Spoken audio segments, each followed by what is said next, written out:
Think about a time that you traveled abroad and wondered whether the water was safe to drink like it is at home and whether it had been treated. Likewise, at some point in your life, you've probably found yourself using the washroom while wondering what happens to the water that you flush down the toilet. Is it treated before it's released back into the environment? You see, both our drinking water and our wastewater is treated to meet certain criteria to avoid the harmful impacts of dirty water to the human body and to the environment.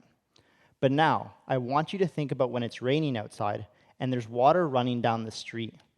Is this water clean or is it dirty? Chances are you don't realize that when rain falls onto our lawns that we add fertilizers to and our roads where we drive our cars, the water can become so polluted that it can also cause environmental damage to our rivers, lakes, and oceans. Yet this stormwater isn't properly treated. That's where that first picture on your left comes in. And well, now you're probably wondering how a ditch is going to help us solve this problem. But what you're actually looking at is a bioretention cell, also known as a rain garden.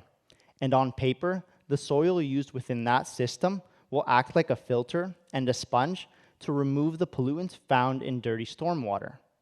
But unfortunately, the real world isn't that simple. The truth is that the performance of these systems varies greatly. Current data shows that some of these systems will remove pollutants from the water, but others will actually input more pollutants into the water, making the problem even worse. And to address this issue, there's a lot of work being done to try and understand the way soil removes these pollutants. But we run into another problem. These systems are complex and difficult to understand. And like the weather, these systems are unpredictable, which makes it difficult to identify what's happening to the pollutants inside of these systems and how we can improve the removal. That's what I'm trying to tackle with my research. The second picture is an image of a column with the same soil found in the rain garden in the first picture. Using this column allows me to go back to the drawing board and simplify the problem. In the lab, I have control over the amount of water and types of pollutants entering the system, the temperature around the system, and I can even add or remove certain materials that may or may not help remove the pollutants that we're concerned about.